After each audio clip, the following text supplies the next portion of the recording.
Hello, hi guys. Thanks for joining us again for another session, another Unplug and Play session. I think we're up to number 7 now. So tonight, my guest is Ian Tay, who's based in Malaysia now, but he was I think spent a lot of time in UK. And I've known Ian for a long time. Actually, I don't know if he will remember, but he was one of the very first people I interviewed when I did this whole IPA thing, almost, I think it's probably coming to 10 years now. So he's waiting now in Skype, so I'm just going to bring him in. Hi, Ian. You're live. Okay, before we start, right, let's have a drink of whiskey to calm the nerves. Oh, really? All right, cheers. Yeah, so whiskey is gonna help calm Ian's nerves because he's been freaking out a bit about this live session. So the whiskey helps. Uh, all right, great to have you here with us, Ian. Thanks for spending your Saturday night with us. But first of all, I'm sure like people that will watch this live and probably watch the recorded version later. A lot of them will know you, but then there will be some that don't know who you are. So perhaps we start off with the formalities first. Maybe just do a quick introduction of who you are. So yeah, over to you, Ian. Um, I'm a documentary photographer, and originally was based in. I'm originally from Malaysia, but grew up in a lot of my life in the UK. I started out working in. I suppose when I started doing my work in documentary photography, uh, China was a kind of my hunting ground where I would go there because I went there when I was during 1995, and it had such a big impact on me in terms of what I saw there and the changes that I witnessed there, and also what a great time I had there, that I carried on being a photographer over there. And since that time, I've been doing a whole bunch. I work for a lot of editorial magazines. I exhibit my work. I've published a couple of books, 3 books actually, and yeah. So that first trip in '95 to China, what was that trip? Was it just a visit or what was it?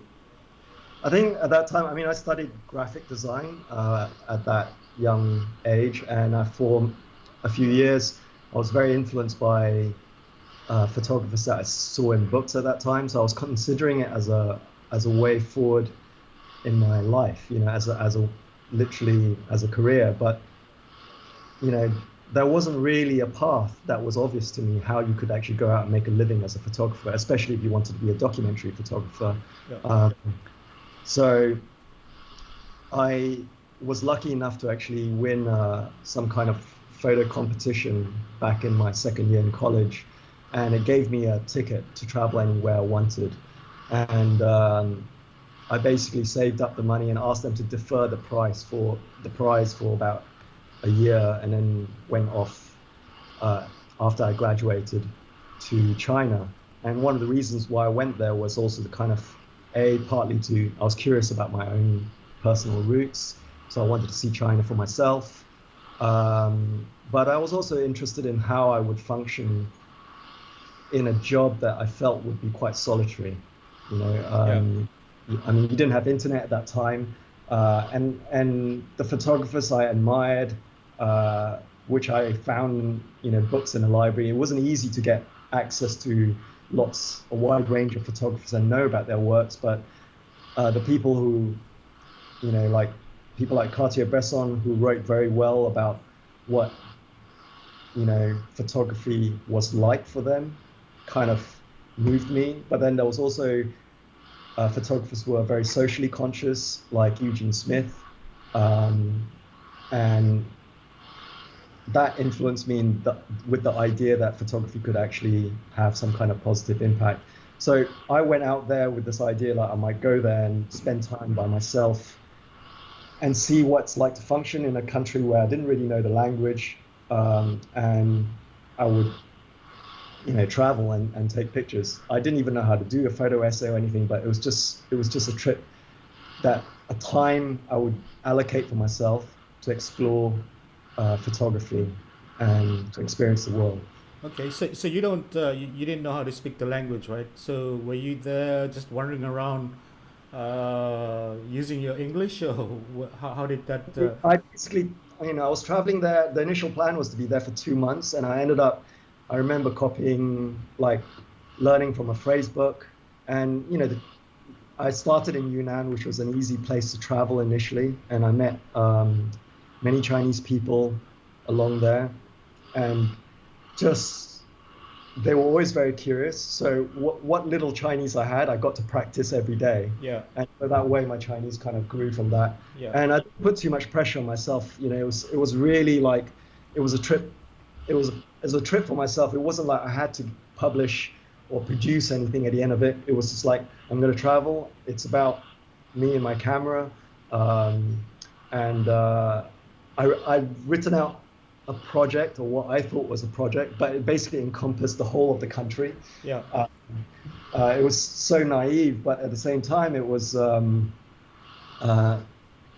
one thing I knew I wanted to do was just take pictures every day. And I didn't know how to anything. I didn't really know anything more than that, yeah, basically. yeah. I mean, I think there's probably a question or two that I'd like to ask regarding like China and your what you did in '95, and then you've gone back a few years, and the China today in the headlines, right? But I think we can save that question till later, right? Yeah. But maybe I want to pick up on something that you mentioned in your intro, which is you said you were trying to figure out how you could make a living out of doing what you wanted to do, which is documentary photography, Yeah. right?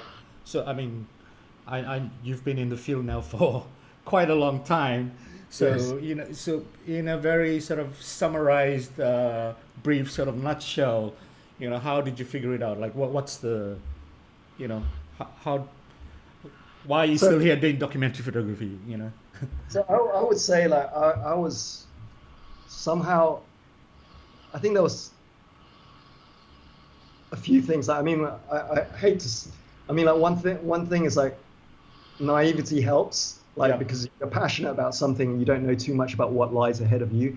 You're able to kind of jump in with 2 feet and just rush ahead, because basically you're in love with whatever you're doing and you just want to find out more about it.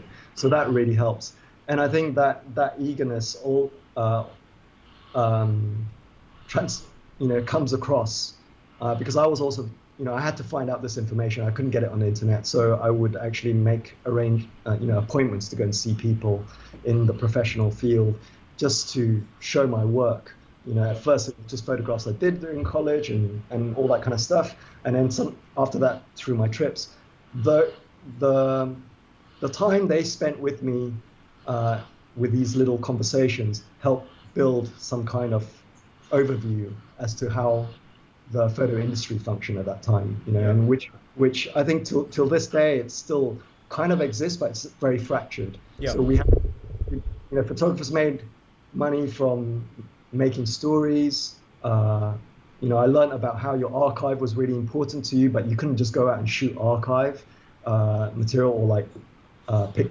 You had to kind of create stories that would eventually get packaged up and published in magazines. Some photographers would work in commercial areas, and sometimes in gallery work, and photographers I was meeting, or people I came across who had been in the business for some time, were already making a living that way and doing pretty well, So that was already established, but it was college, 3 years of college, even though there was a photography department there, didn't really tell me any of these things. It was actually after I came out of college and met people along the yeah, way that really helped me understand what the mechanics were. yeah. But was there like one break that you got that sort of like kicked it off, or was it just hard work over time and sweating, or was it like there was one particular break that you got that sort of kicked it off? Yeah, I would say for me it was being called up by a photo agency, and in the UK at that time, that was back in 1999, you had two very well-known photo agencies there. Actually, there were three. Obviously that was Magnum, which was international, but you had Network, which was UK, and then after that you had IPG, which is the Independent Photographers Group, and you had people like Tom Stoddart, Zed Nelson inside there, Vanessa Winship was there for a short while as well, and so I remember, and this is a complete fluke because I was still waiting on tables or doing sales jobs to fund my photography. Yeah. I did that for 3 years because basically my aim was to kind of keep my practice pure.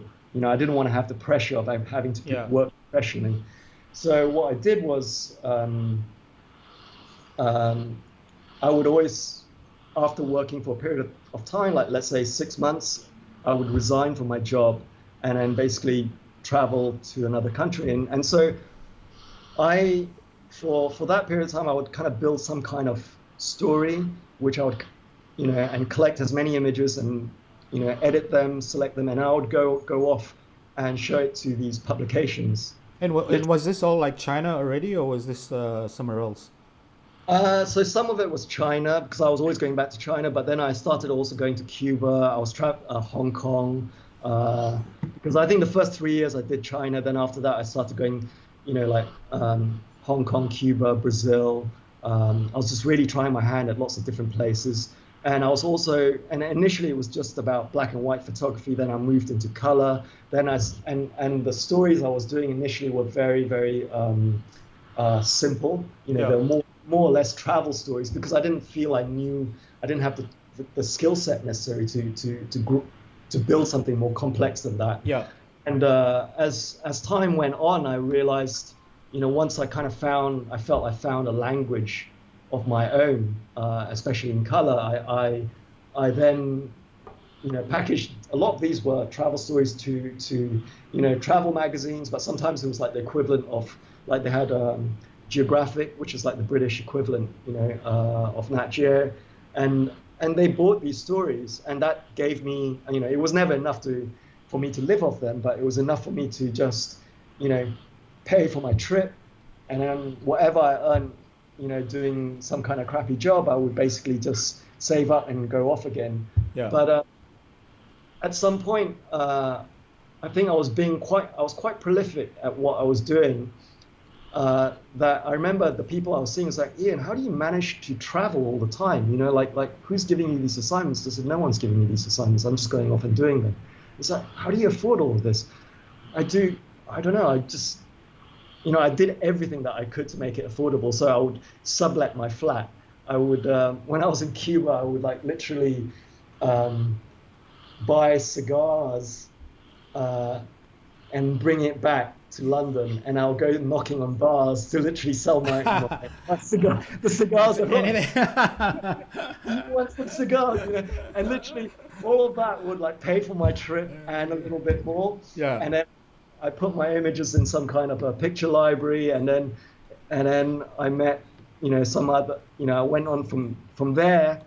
I remember after I sold like 3 or 4 stories, a magazine called me out and said, a director of IPG just called up and he wanted to see you, So I said, great, so I heard about how, I knew they were quite a well-known agency, so I went over there and saw them, and he told me that he'd seen my work published. Literally, I think that month or over a period of 2 months, I had like 3 or 4 stories published. Oh, wow. But how did he see your work in the first place? So that was it. So, because I guess that's one of the questions that a lot of people would ask, right? The young photographers. Okay, I've done this work. How do I get it? In front of the right people. Yeah.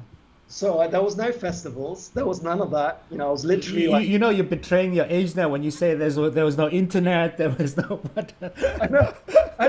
I keep like wondering how the hell did you do it at that time? But there was a lot of peace because I was like in my own bubble. And I was trying to figure everything out myself, but I wasn't also distracted by how great everyone was. So in a way, I had a kind of full sense of security and maybe confidence as well. Yeah. about my convictions and what I wanted to do, Yeah. and I just kind of went and chased it. So, because I wasn't trying, because it was always a dream to actually be, live off what I wanted to do.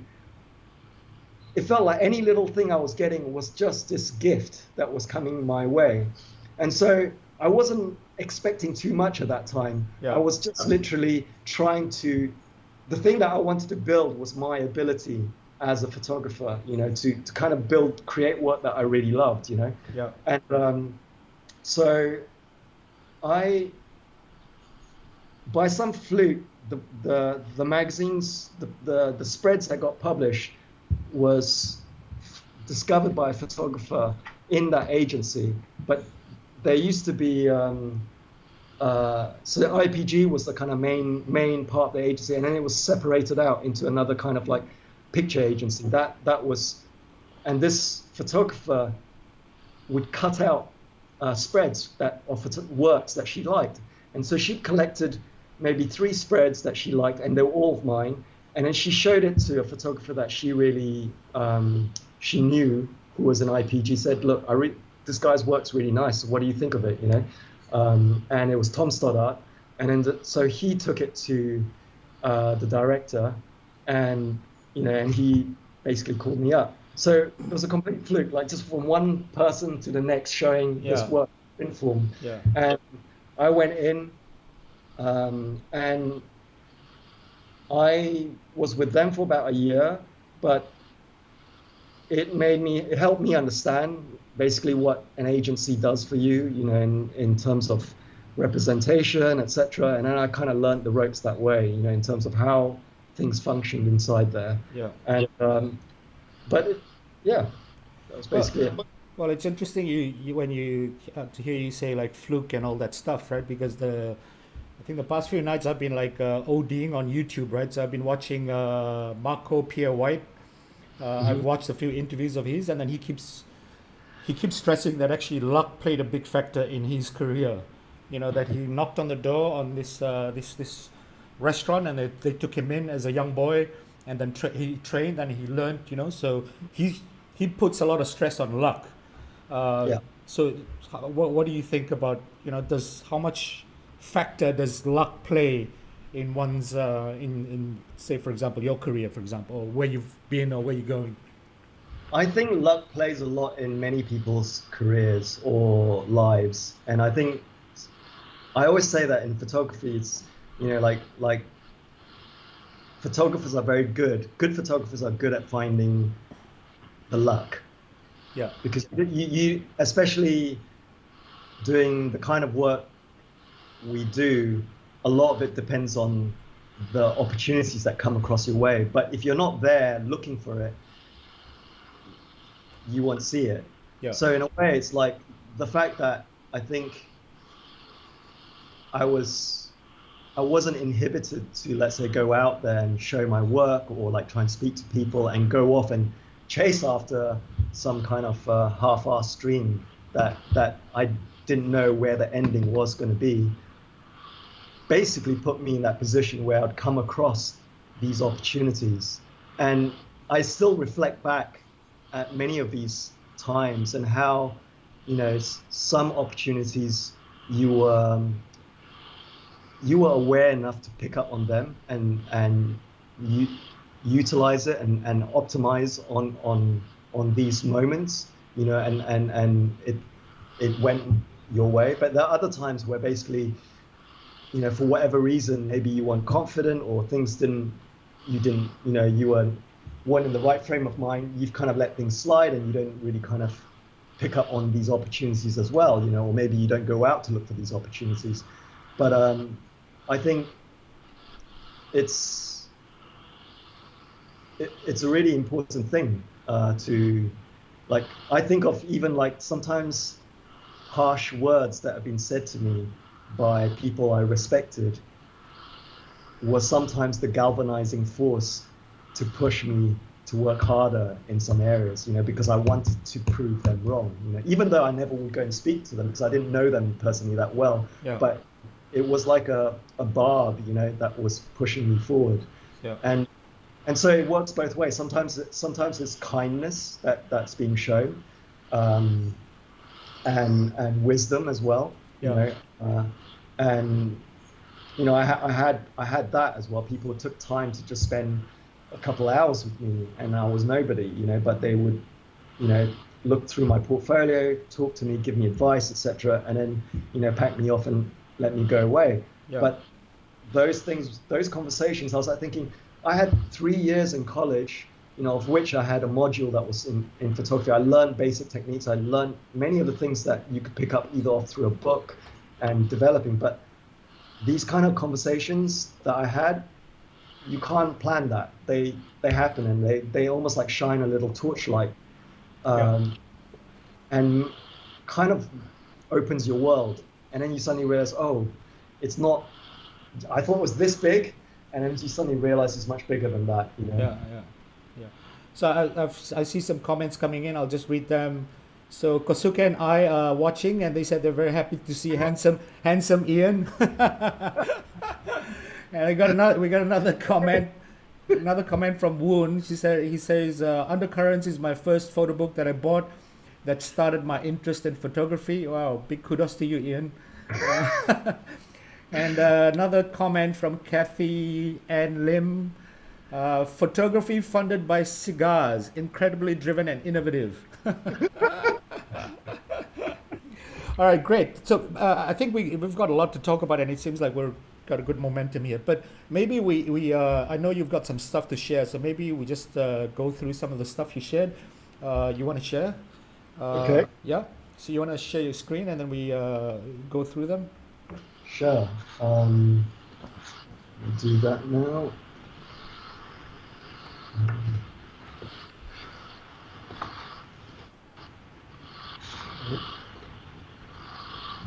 Can you see it? Yep. Hang on. I'm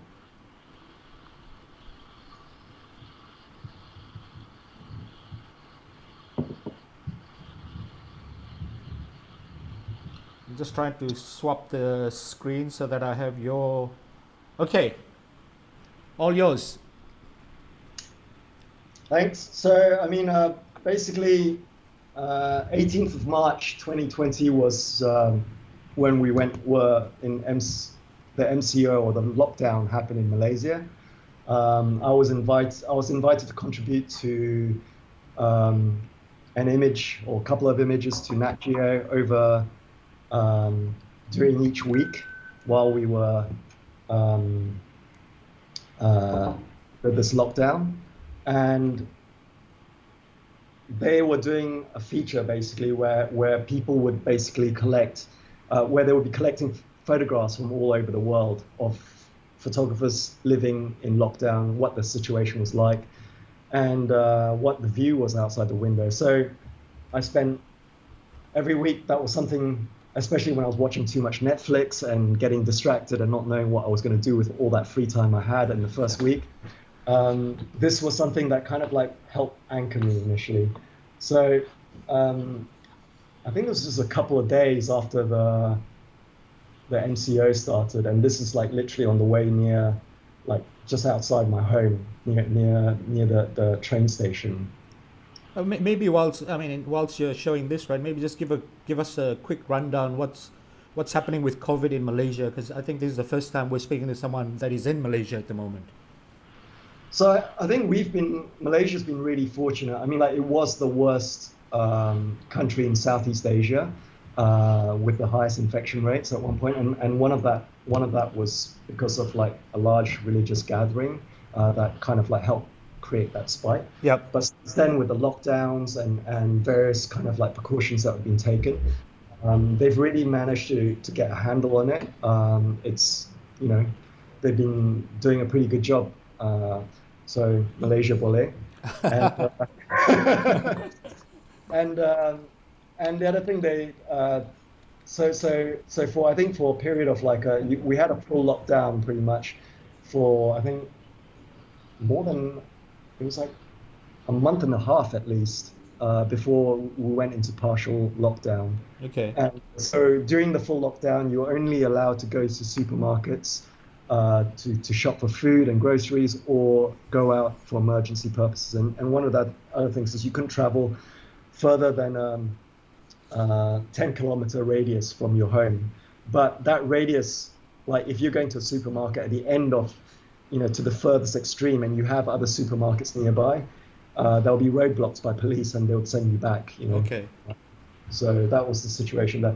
Right now, I think we've had like something, I think it's like something like 7,000 over cases, and we only had 120 deaths. Yep. So, it seems, and we're starting to open up as well. So. Okay. So yeah, this was at the beginning, and one of the things I really wanted to do was use this opportunity. I love good writing, but I also have this love and hate relationship with writing, where for many years I just found it really hard to put words on paper or feel like I was able to. So I was always struggling to find a way to kind of actually, be articulate with words, And so one of the things I used to do was whenever I actually posted anything, on my Instagram post, was spend more time actually composing, 250 words or whatever it was to actually write. So this assignment was great for me to just carry on what I was always doing. So I was writing a whole series of reflections about, my time being in lockdown.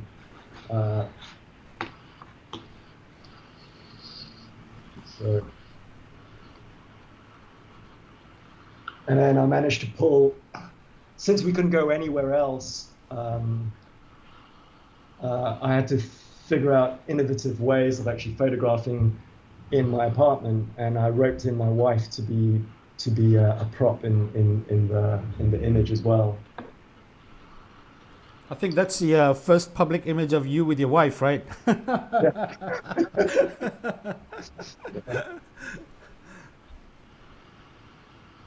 So I'll just read this. It's something I wrote as well. I used to spend a lot of time by the window. So the window, first the hum of traffic from a nearby highway during the morning rush is replaced by the cheery tweets and chirps of birds. Over time, they've gotten louder, perhaps a sign of growing avian courage as humanity recedes behind closed doors. There are these long silences, punctuated by the occasional dog barking as a lone scooter drives up the hill for delivery in the languid heat. In the late afternoon, rolling thunder marks the arrival of a tropical downpour as lightning momentarily illuminates the darkened sky and all below it. Thick sheets of pelting droplets blur houses in the distance, a sight to behold. After the rain, the sweet scent of wet leaves drifts through the window, its lingering air cool against the skin. The aroma of spices permeates the air at dinner time, a distinct contrast to once busy days. Quiet before the lockdown was saturated with a thin veil of white mechanical noise. Now it's distinguished by silence, made prominent by the slower register of the neighborhood, as nature begins to reassert herself outside our window. So how long did it take you to write that?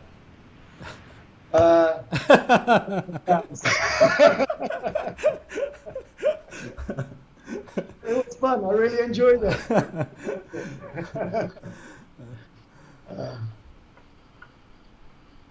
So is this outside the view outside your house? Yeah, I'm in a condo. So basically, all the nice houses that you see outside a window, that's where all the posh houses are. They get to look at us. So we have the tall building. We're in the tall building. And then this was like, I think I had my wife sitting there for like almost an hour waiting for the lightning to strike. Oh. So you made us sit there for an hour.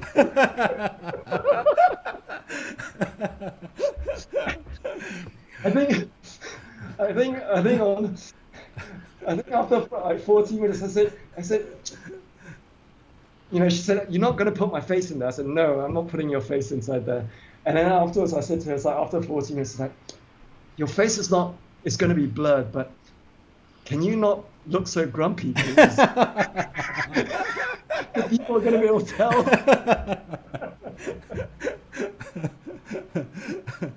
But this is the kind of image that'll make our good friend Darren write another whole post again with the reflection and all that.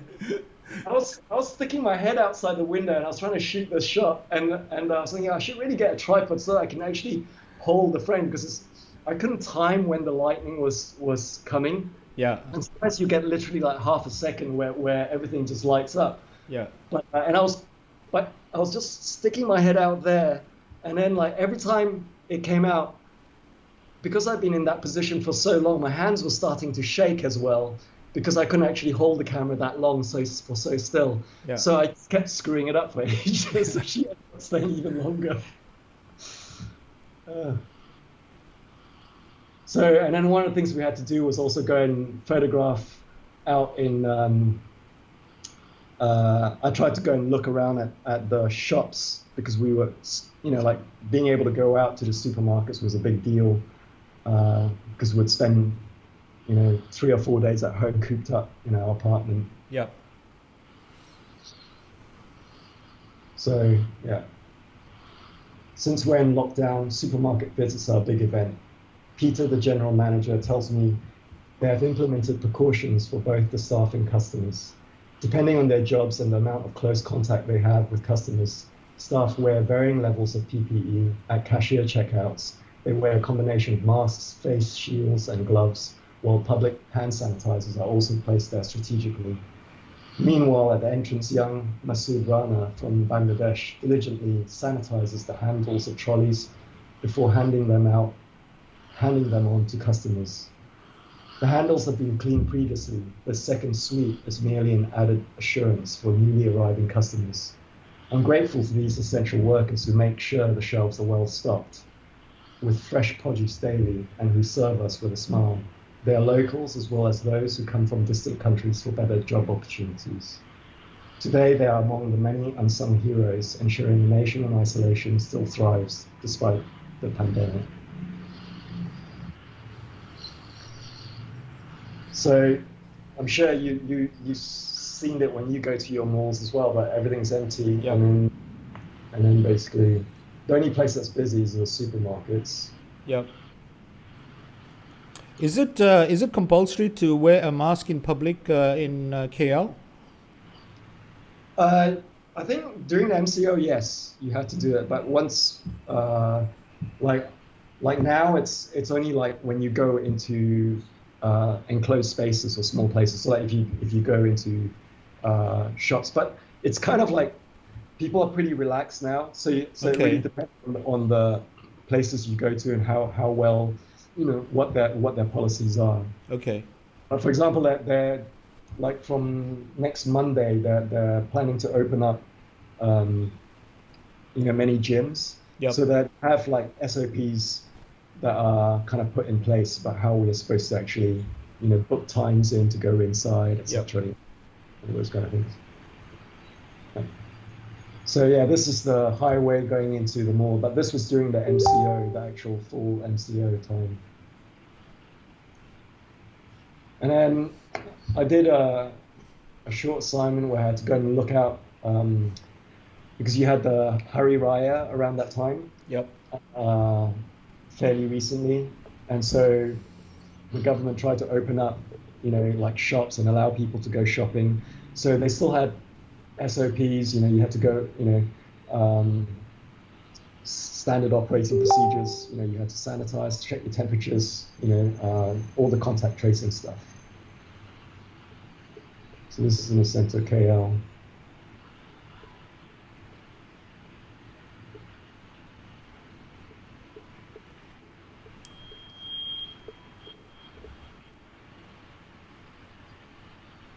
And it's funny, like everyone's paying attention to like social distancing, and queuing up in like 1-2 meter gaps. And then the rain started, and then that was it. Everyone was crowded. Yeah. Yeah, and around this time, I mean, it's like just strange to see these places empty. So that was it. Yeah. Yeah. Okay, cool. So you're gonna show something from the some exhibition that you were gonna do, or was it Oh yeah, yeah? that's it. Yeah, sorry. Um, so one of the things that was supposed to happen while I was in was well, I was supposed to be part of this group exhibition in Kolga, Tbilisi, and um, and of course COVID-19 happened, and so they decided to try an experiment with making an online exhibition. So you can actually go into the space, and there's like whole.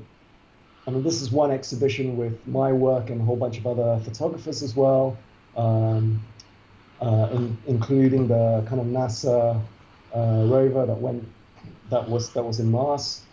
Um, but then it's literally like I'll show you. They have a map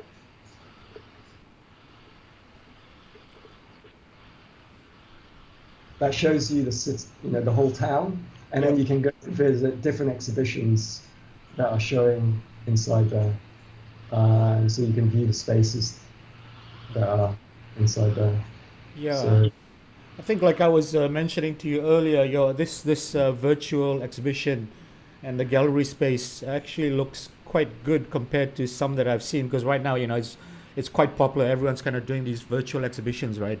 And yeah, some of the apps or the virtual sort of software that I've seen, it's so sort of rudimentary, the shapes and stuff. It just it just. But yours, this one particular, looks like a bit of effort was put in. You got the carpet, the ceiling looks like a ceiling, the walls, this texture.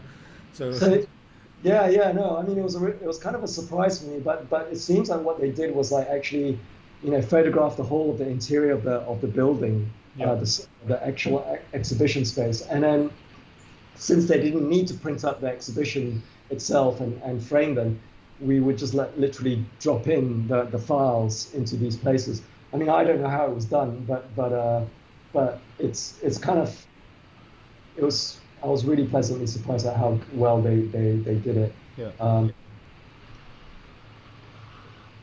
So and then yeah, let's go to your wall again. Like where's your wall again? so this is it Yeah, here, and this is actually my work that I did in. So I went with the Pulitzer travel grant. I went to return to the source of the Yellow River yeah, because there's quite a huge amount of desertification that's happening over there, yeah, and it's happening all above 4,000 meters, and it's quite hard to travel around that region. It's also incredibly expensive to travel because you need four-wheel drive and all that kind of stuff. yeah, So I tagged along with a Chinese kind of environmentalist, independent and geologist, and he yeah. was doing these kind of like visits to. Can you go to the one with the multiple panel? Yeah, I'm Yeah, just trying to find that. yeah. Oh, it is. So it's weird. I think they forgot the arrow for that one. Oh, Uh, okay. yes. Ah, Oh, yes. Okay. yeah. So I followed them on this expedition, um, and we literally like after we landed, at quite a great height, and both me and my translator, Yan Cheng, we were both like suffering from altitude sickness, and then we drove up to like 4,350 meters, and then we were camping out in the desert with this guy Yang Yong, who was traveling with his family, friends, and he's quite an interesting character, um, and and he using remote sensing and kind of like GPS trackers. He goes around, like we walked around and hiked the whole area of deserts that places that he'd been to before, that he felt that in previous years were much smaller, and now they've kind of expanded to much bigger areas. Yeah. So by walking around the circumference of some of these places, he could kind of get a sense of how fast they were growing. I mean, you can do that through remote sensing, but also I think he wants to see, the other thing was also to kind of experience the place itself. Yeah. So I guess question would be like how easily or freely are you able to sort of go to these places, and especially with an environmentalist, right? And like make these images, considering you're not a Chinese citizen, and whether there's any skepticism or whether there's any barriers or whatnot. I think for me, traveling around this region, the, um, the only problem comes when we check into hotels because we get checked, especially when you have to come in with a foreign passport. Yep. And in previous years, like the last time that I came to travel on my own with a friend, we had, we got checked by police, etc. But we were allowed to kind of, we weren't stopped from doing whatever we were doing. Yeah. I think the main concerns is really, like if we, that a lot of these places are Tibetan towns, Yeah. so sometimes there's a lot of sensitivity related to that. And as long as they feel like you're not going there, then Were you checked at the hotel, or were you checked out in the streets? at the hotel, and then sometimes on the streets as well, but not on this trip, because on this trip we were camping all the time. Yeah. So we're in very remote areas, so it wasn't really, I was traveling with them, but I couldn't travel with them for the whole trip. I mean, my project is really very much about the Yellow River. Yeah. It's something I've been working on for a few years. Yeah. And half the problem was like, how do I get to the source without, because A, it's very expensive, and B, I don't even know where to go beyond, like, let's say the nature reserve and the most obvious places. Yeah. So I really needed to kind of tag along with someone who kind of was already knew the place and was exploring. So this was the perfect thing to kind of document the expedition, but also then have the opportunity to build this, like panoramic series that's part of my long-term work. Yeah. Um, So I think, how did the Pulitzer come into this? Like, can you explain a bit about that? so I wrote to them, basically to tell them, what I was doing. I had to write a proposal, and I had to, one of their main things is like the guarantee of getting the grant is also making sure that you get the work published, because their aim is to make sure that, works that they consider, of value or important, should be seen by the public. And so as long as I have a line of publications, like, I have publications lined up who are willing to, publish the work once it's done, and show support, then they would sponsor me. So first the vetting of the project, whether they felt it was like, if our needs or our goals were in line, and then after that it's really about whether I could get additional support with disease, etc. So that after that trip, so I did the trip for. I followed them, and one thing I want to say is I couldn't actually travel with them for all of their trip because he was traveling the whole Yuan region, which basically means three river source. Yeah. And some of the areas I was really interested in going just for my own sake, to explore, because you get to see the source of the Yangtze and the Mekong as well, which would be really interesting. But it would be really problematic to travel in those regions because you'd have to cross, in some of those places, you have to cross into the Tibetan border. And me being a foreigner, it would have been really, really, it would have been, I would have been stopped and prevented. So then how do you make your I mean, of course, the fact that you're not you don't live in China, and each time you go, it takes time and resources and money. So how do you make your choices to where you put your investment, like your time, and like how do you make your choices where to go, what to photograph? I mean, mainly like with this particular body of work, it was just through grant writing. Something I never used to do, because when I was doing a lot more editorial work in the past, I think, I could, and I was I was able to just fund it through my assignments. I would just basically put money aside, and then when I felt like I want to go off and do my project, I'll just go off and do it. But I think now also because the scale of the work that I'm doing is that, it's like the costs is just higher, Yeah. And for this project versus, let's say, what I was doing before, which required just time. This requires time and investment. So I try to get funding through grants, and then some segments of trips where I feel like I can cover the cost myself, I just go off and do it myself. No, I think my question is more towards like how do you decide where to go? Because obviously, there's so much to photograph, and China is so big, right? And there's like probably you have tons of choices, right? So how are you filtering your choices? So, for me, it was quite simple. Like over the years when I was working on the coal industry in China, a lot of those industries were along the Yellow River.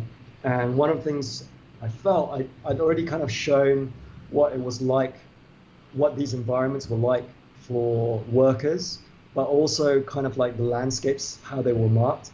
But in order to travel to these places, quite often I would pass along other sections where I would see what you see now, that where landscapes were quite beautiful, but almost bleak in some way. And it made me think about how the landscape, we tend to think, or at least we tend to forget that the landscape is always changing incrementally. To us, it just doesn't fit our human timeline. It feels static all the time. So, and I had shown almost kind of like maybe the most scarred areas, and I felt like, how do you show something that's basically changing so slowly that you don't even perceive it? And when I thought about this, I thought that would be actually an interesting creative challenge, like not only just because the subject was really interesting to me, but I felt like having worked on, like, let's say, the coal industry and showing kind of up close some of what those conditions were like, I wanted to look at something that was less kind of loud or in your face.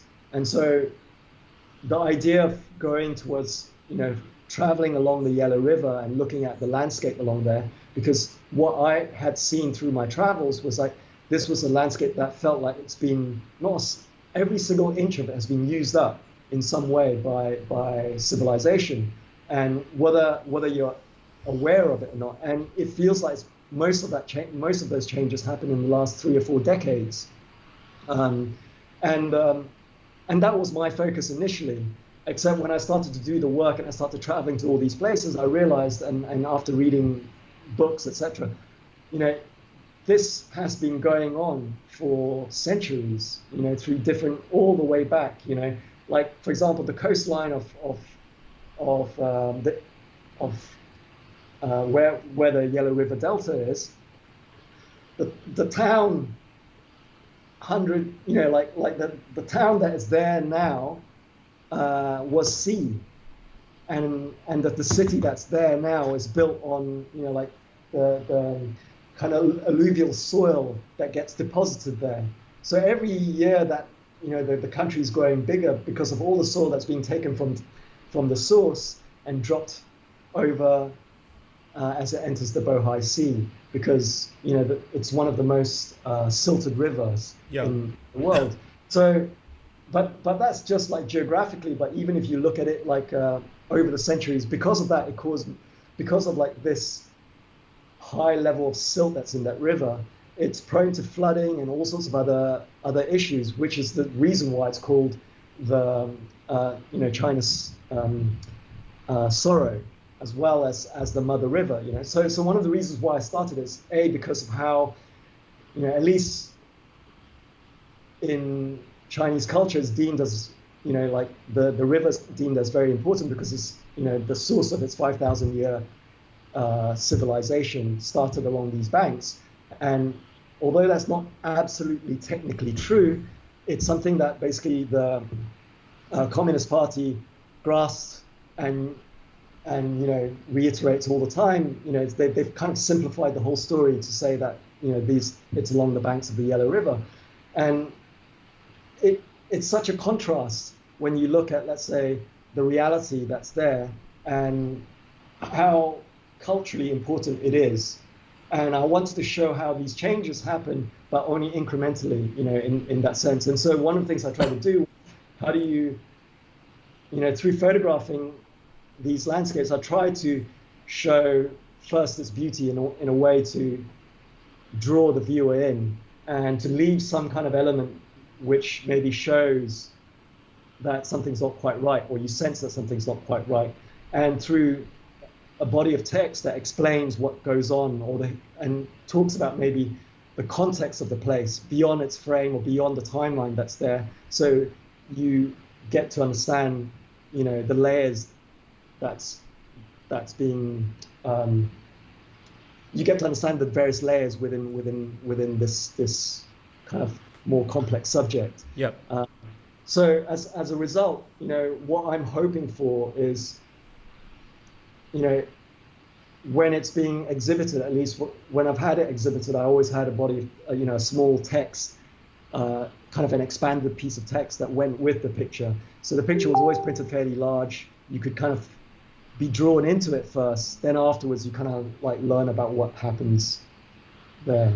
Yeah. And sometimes when it works well, there's a kind of dissonance that's created between the actual history and maybe kind of the language that's being used with the photograph.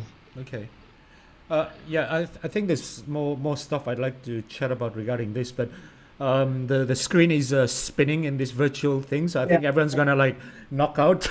So everyone's gonna get hypnotized looking at this. So maybe, is there anything else you want to show before we just continue our chat? I suppose I can just show you. I mean, for those of people who don't know, I've got like this is like an edit of like various like parts from the project. Yep. So this is from the source.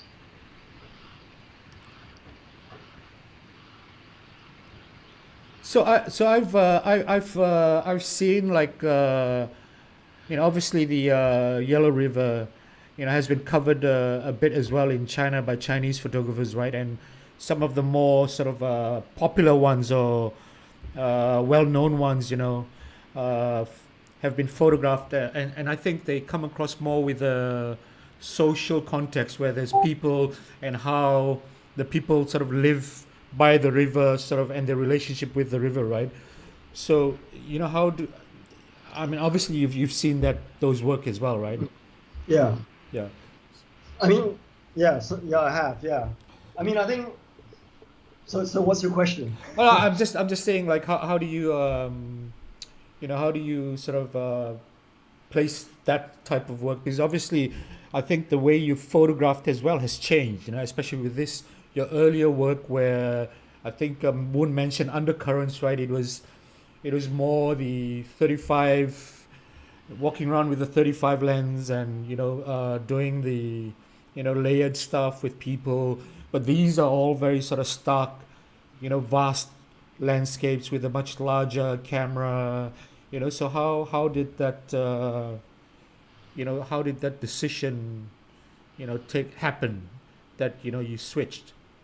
I think, over a short time, like in one sense, I felt like, it was a few things. One was I wanted to explore something new creatively as well. Another was the main shift for me was when I started doing this kind of work with a 35mm camera, and that was in Undercurrents. That was the Tainted Landscape series. And it kind of happened almost by accident when I went there to actually do stuff that was kind of to document coal miners, and I realized that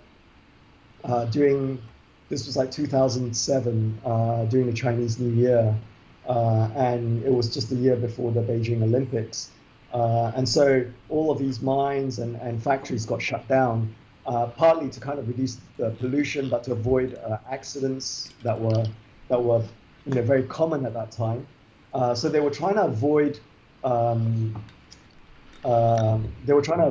these, kind of any kind of like bad press that might come out, especially at that really sensitive time where it's, supposed to be a time for families. And when I went there, I couldn't actually shoot any of the things that I planned to do because, these places were empty. And I was just left with like desolate landscape or factories. And after a few days, I kind of realized actually that wasn't necessarily a bad thing. Like while I was kind of initially having a kind of mini meltdown, I realized that, well, hang on a minute, not seeing people here actually is an amazing opportunity to just look at, the impact of man and just consider what man does rather than the individual within the image. So it was that kind of separation. And I thought that would make an interesting kind of shift in terms of looking at what I was doing with Dark Clouds, where it was almost like the life of a miner or miners and workers in these places. This was suddenly now looking at how do you, what do we do? What have we done, as a civilization or as people, because of our material desires, etc. So that actually made me think, well, 35 mil starts to fall short because it struggles when you want to try and actually enlarge it and actually allow people to kind of lose themselves in the image. Yeah. So I had to work in a larger format and change the way I was working. So this is a much slower camera. So how difficult was it for you, or how long did it take for you to transition from that sort of informal frame, right, and the way you move with a smaller camera to something sort of larger and very obviously very, very formal, right, or informal and very distant way of looking at something? I think it was hard. It was probably harder psychologically than it was technically. Yeah. I think, and also the other thing I did was I didn't want to go absolutely large format because I just was so worried about, breaking my back, having to carry all that gear, and then having to have an assistant travel with me as well to help me with all of this. So I settled with basically something that was still roll film camera, but basically I only had 4 shots in there. So basically I was using like 3 or 4 frames of a medium format film so I got the quality of a large format camera, but it was basically, if you imagine a 5x7 inch plate camera, you had the top and bottom chopped off to just show 1/3 of the image. So it was like a giant Leica basically. Yeah. And so I worked with that. That allowed me to travel relatively light. The hardest thing I found was almost actually, I had to change the way I perceived space. Yeah. And also the speed at which I worked also changed dramatically. Yeah. And I was used to kind of like shooting lots of rolls of film and being able to just say, okay, that, I had a good day based on my experiences and how many rolls I shot. All of a sudden I was hardly shooting anything, it felt like I was doing nothing, and it always took me like a week to kind of adjust psychologically to the process. Yeah, but do you think the distance and the formality comes with age as well? Because because when you're young, you're gung ho, you just want to get in there, get close to the action. But then as you get older, I just stay away from you. Chill, man. I don't have to fight so close to people all the time. I'm tired of being in police station. Okay, so we've got some questions. So we've got Kathy just asked, is the online exhibition featuring your work on the Yangtze River available to the public to view? Oh yeah, you can go, and it's the Yellow River, not the Yangtze. So yeah, all of this is available to view, and you should check out the other exhibitions that are there as well. What's the link again? You can just say it out, and I'll type it in later. So it's it's Kolga KOLGA.ge/virtual-photo-week /Anthropocene /. Okay, so we've got another question from Lily. I'm not sure whether you met Lily, but I'm guessing you probably met Lily. Okay, the question is, hi Ian, do you foresee your landscape works Yellow River a bottomless pit, pun, of unending opportunities for image making, or are you interested in China's One Belt, One Road impact on partner countries' landscape? This is a spatial loss that you're seeing. Is it happening elsewhere because of the One Belt, One Road projects? Yeah, I mean, I had to go and I did something on the ECRL here in Malaysia on assignment, and that was interesting for me to see that. And uh, I'm aware of the belt and what's it called? Belt and Road, is it? One Belt, One Road. Yeah, One Belt and One Road. And I've read some articles on it. I don't know. It's something that interests me, but I keep vacillating from whether I carry on working on more projects in China or trying to find something else, like turn my eye elsewhere. So that's always a question. So for now, this is my focus. I want to finish this and then Yeah. yeah. So I guess the question, the sort of a question in tandem to that is when you go and look at these landscapes, right? Do you look at it purely from a sort of, I mean, I don't know whether I'm using the right word, geologist sort of point of view, or does the politics of the land in which these landscapes belong to, does that come into your, frame of mind when you are, looking at the land?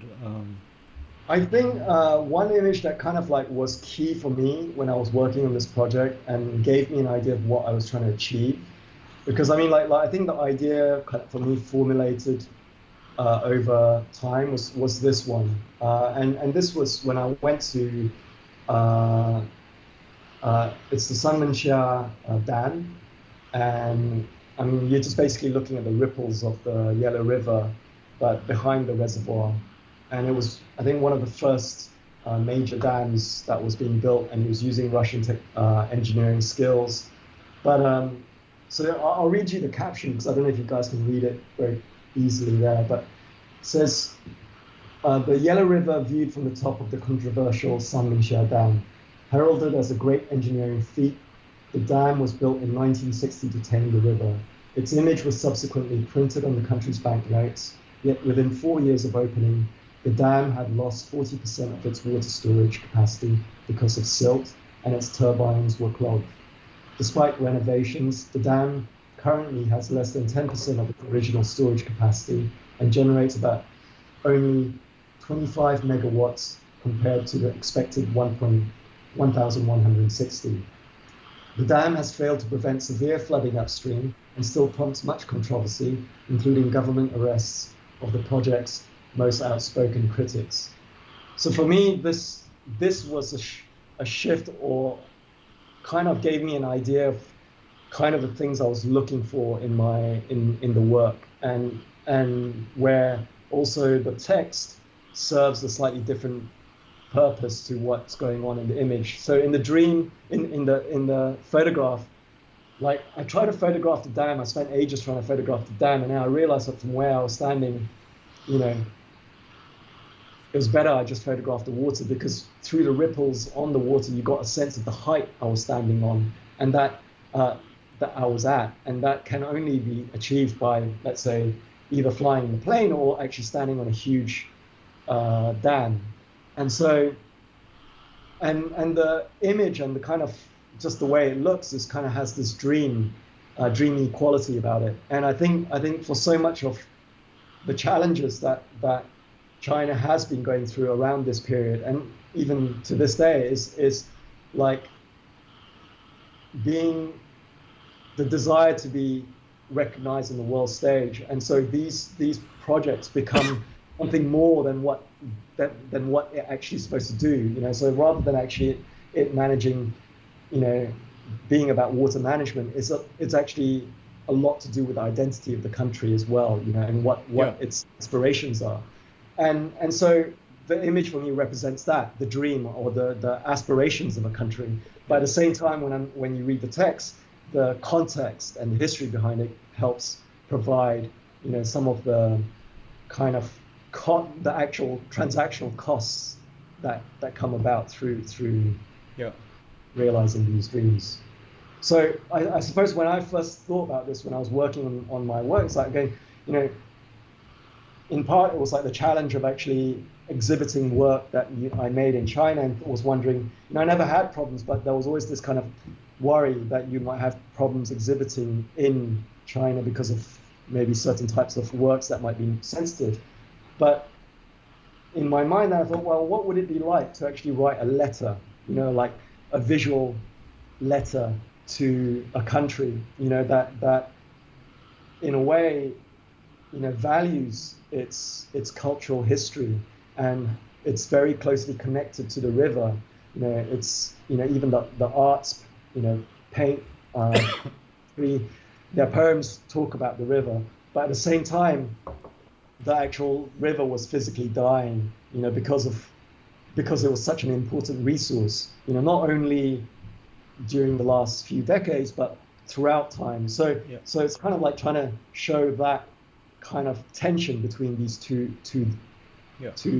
ideas. Yeah. So I guess one question I would have for you is that, you know, how do you sustain such a long-term sort of interest in one subject? Yeah, because I mean, it's. I know you've been doing this for quite a while, and you know, I think it takes a certain something to sort of sustain that interest of, especially when it's not like it's not like in your backyard, right? Because when it's in your backyard, you know, it's more accessible. But you know, so how do you sustain that interest? Yeah.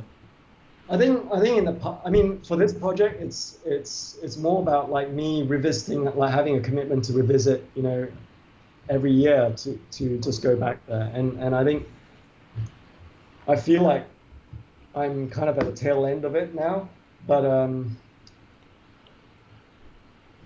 it's kind of an up and downhill struggle. You know, it goes up. Sometimes I'm really over the moon with it, and sometimes I kind of lose my ability to kind of like look at the work. But I think the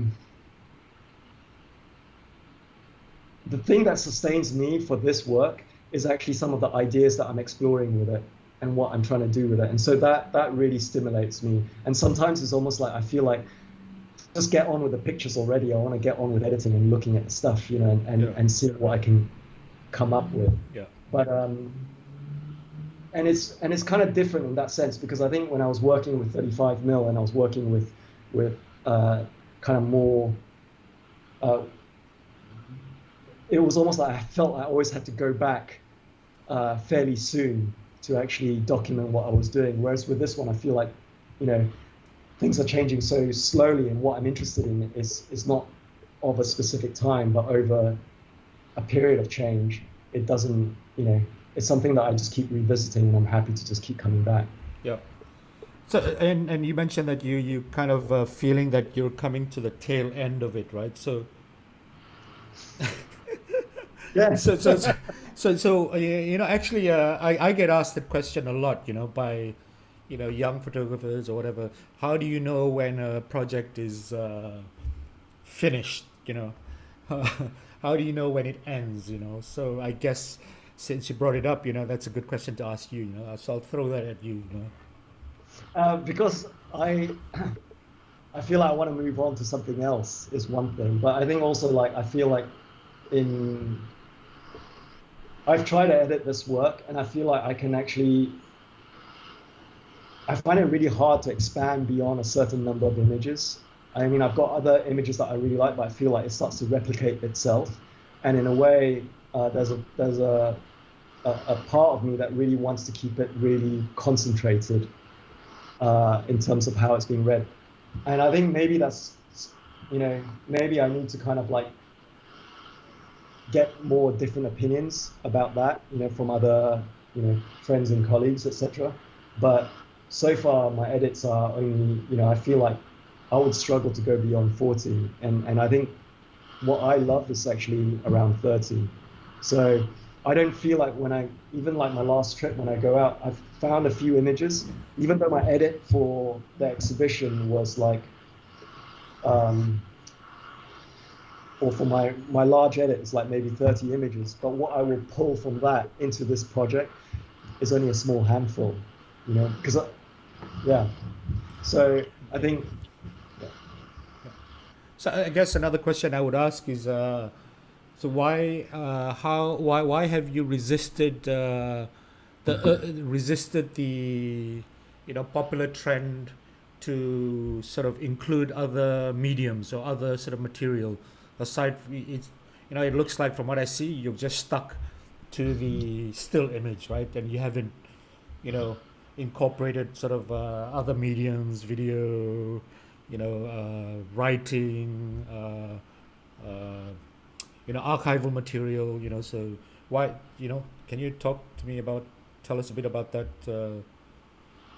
I have shot like other formats, like 35 mil, etc., as an experiment to it. But I love the purity of, let's say,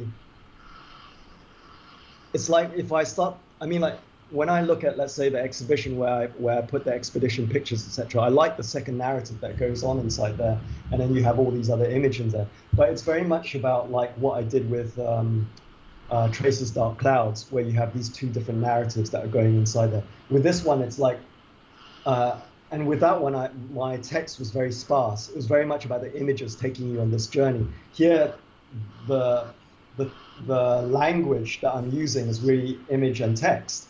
And I find that if I start to do more things to it, I actually can't control the elements very well. Or it's either my own ability, I start to struggle with my ability to handle that, or I feel like it's diluting the kind of the actual flavor I want out of the body of work. Yeah. Okay. Fair enough. So we got another question from Joyce. If you were to only use one lens for the rest of your life, what would it be? Probably a 35. 35? After all those gaping landscape you just showed us, you're gonna go back to a 35? It's pretty much a 35 for panoramic. Okay, why? Indulge Joyce. Why a 35? I think for me, it's just like kind of how you see the world. I mean, people. I mean, like that. They always say it's like a 50 mil, but I always find that a 50 mil is almost slightly telephoto to me, and I've always just felt comfortable with 35 because there's no distortion. You got a fairly reasonable wide view, and I don't like distortion in images, so it feels natural. Yep. Okay. So I think we've gone on for quite a while now, but let's just maybe move on to our last topic.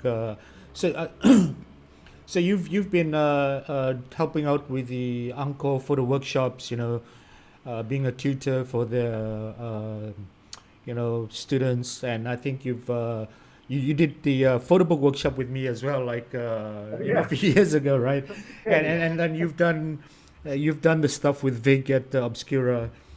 So maybe why don't we talk a bit about that? The educational process. I don't know how to frame the question.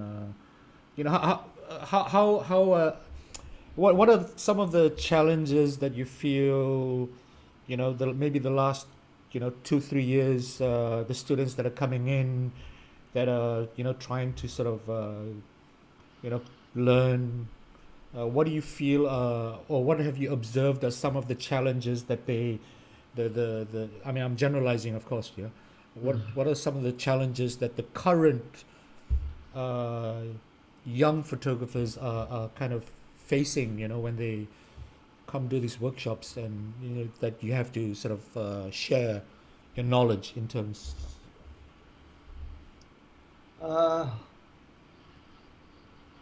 I think, I mean, it's kind of it feels like a kind of a contradiction like in the one hand, it's they have more tools at their disposal now than ever before, and so I think the growth and development of photography by practitioners all over the world, but including this region, wouldn't be possible if we didn't have the technologies and like the festivals and these kind of communal gatherings that came about, through this whole region, from Angkor, Chubimela and so on. So I feel like so there's a greater growth of visual literacy and awareness, and the challenge is almost like, it's also like, I feel like it's also kind of like not the Wild West, but it is kind of like the Wild West, in the sense that the market is so fractured now that in some ways it's actually really hard to make a living as a photographer. It's harder for even people who are, supposed to be doing well. Yeah. But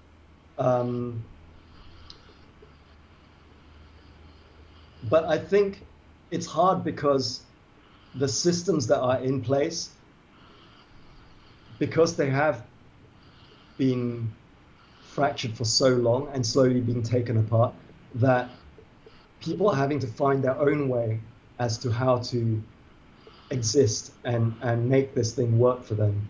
So before, it used to be maybe one main revenue stream with a few small additional ones, but I think now there's, photographers have to think about multiple revenue streams, or they have to think about not just getting the work published in a magazine, but actually thinking about the life of the work in a whole bunch of different platforms. And so photographers who do really well are probably the ones who are very good at almost producing work in, almost as a production, or collaborating with other people to actually produce these body of works over a period of time and getting them out to, so it's almost like, in the past, I could just think of the idea I was interested in, just go out and do it. Yeah. And then it was my own body of work and it was me. And then in a way, like once that's done, I can go out and then try and find a home for it, Yep. And it's not to say that doesn't work, because it's like, but I think given the tools that are there, and in order to actually be able to function almost as an artist and also as a business, there's almost a need to kind of think further ahead and plan all of these stages out and figure out where the homes are for this thing. Yeah. And that requires you to almost be a lot more clear about the intention of your work at the beginning and planning all of those things out, And it's not how traditionally many photographers used to work, and most photographers don't necessarily work like that. But then I think you see more and more of that kind of thing happening, and I think people will become stronger as a result of that. But I think at this stage right now, it's almost like people are you're just being dumped in the deep end, and it's been like this for a decade or so, where people are swimming around trying to figure out how to do things. Yeah. So I think I would say that the challenges for the students coming to Angkor is actually for them it's a great opportunity to actually learn about their craft and what they're interested in, and just be interested in the idea of just being using photography as a medium to write. So this idea of like, whether you're into photojournalism or something more personal or something else, we all recognize that now photography is something is not just this, it's not necessarily an objective tool, but something that with skill you can write like the way you use words. So coming to Angkor is actually sharpening those skills in a way, giving yourself that opportunity to have mentors facilitate you with that process, but and also to build kind of the connections that comes about from these festivals, many festivals. And Angkor is unique in that sense, in that there isn't really any hierarchy. It's very easy to connect with people who have a lot more experience than you have. So those are all really positive things for people who don't necessarily have that in the region.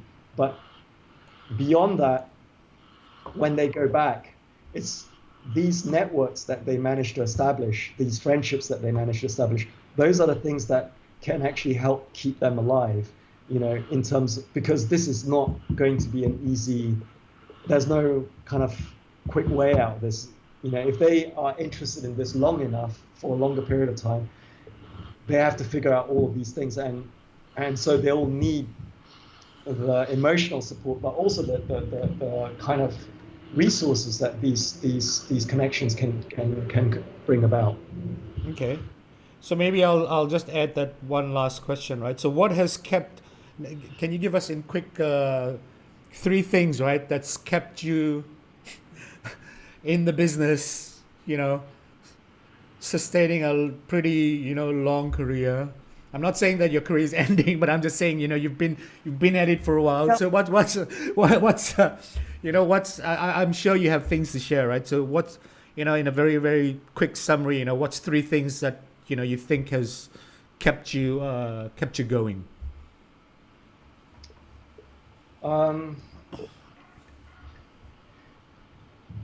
I think one thing that's really important and probably sometimes can be underrated, is I mean, yes, like being good at what you do, but I think also just being reliable, and just trying like I mean, a lot of my income comes from assignments, and I think one thing is just that people can rely on you to do what you say you're going to do. Yep. And you help facilitate whatever problems they're trying to solve. Yep. Those are all kind of things that I think are really, it seems like common sense, but just responding quickly and doing and being polite and not taking things personally, Yep. all of these things really get you a long way. Okay. And I hadn't realized that. I think before how important that was. But people want to not only work with someone who's really good, but also someone who's kind of nice to work with as well. All right, really, so that's okay. All right, that's one, which is a good one, which is very, like you said, it's often overlooked. Okay, so that's one. Oh my God, I've got to come up with 3. Oh, is that, are you satisfied with just one? No. I was just thinking, I think you should always, okay, second is keep something for yourself. So do stuff that basically is your work that you generate for yourself, and that's for your own, that only, it doesn't matter that it doesn't necessarily have a home, or you're not sure. But I think for many, many years, since if I hadn't gone out and done projects by myself and funded it, found my own money to do these kind of works, I don't think I would have been in a position where someone will give me a job to be assigned, to assign me to do a work. I would say that even my ability to, let's say, get grants or anything else, that's kind of passed based on your track record in the past, like what you've done and basically all of that stuff. I used to think like all this early work, which probably didn't really earn me that much money, but gained me some level of recognition because people recognize, editors or people in the industry recognize the commitment you put towards that work. That kind of helps path the way for stuff later as well. So I think the third thing is and this is something that I learned very early on, was because when I was really young, I was so concerned about wanting to be able to pay my way forward, like to the point that, I didn't feel I could call myself a photographer in the first 5 years because I wasn't making a living from photography. I was literally making my money elsewhere and then just doing whatever I was doing. And so, and a friend of mine said to me, don't be in such a rush to do that, just be careful about what you choose to spend your time on, because whatever you do, you're going to leave a footstep behind. So it's almost like you leave your karma behind. So if you go out and do a bunch of, I don't know, pictures of if you go and photograph families, etc., and that's all you spend your time doing, then, and you don't take time to go and do what you originally hoped to do with photography, that's all you'll ever be, because you haven't spent that time, invested that time to do, what you really want to do. So don't let go of those dreams, because if you really want those things, you have to kind of start those karmic footsteps, because when you actually have a body of work that represents that, that's what's going to get you those jobs or grants, because you've got that. People can see that you can do that stuff, so they'll give you that opportunity. But you're never going to get it if you don't first put yourself on the line. Yeah.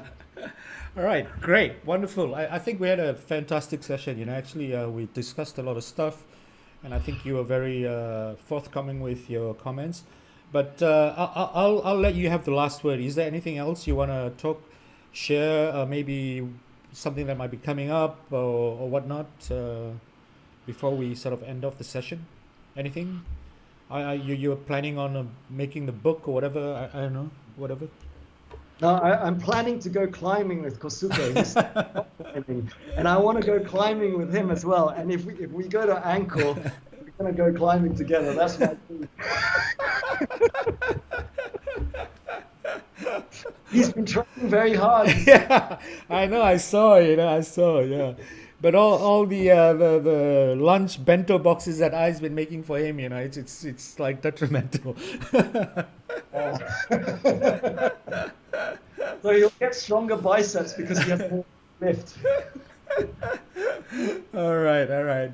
Great. Thank you so much, Ian. I think we've gone on for like an hour and a half now. So fantastic session. I think more people will watch this once it's because once it's this session is over, it'll be online, and we'll put it on YouTube as well. And we actually get a lot more views post live session. So, and I think you shared a lot of stuff that I think was very current, very relevant, and very helpful. I think a lot of people will enjoy watching it. So thanks a lot, Ian, and hope to see you again soon. And once all this stuff is all over, and the next time you're in Singapore, you come over, I'll cook for you. Yes. Every time I look at your Instagram pictures, I always feel hungry.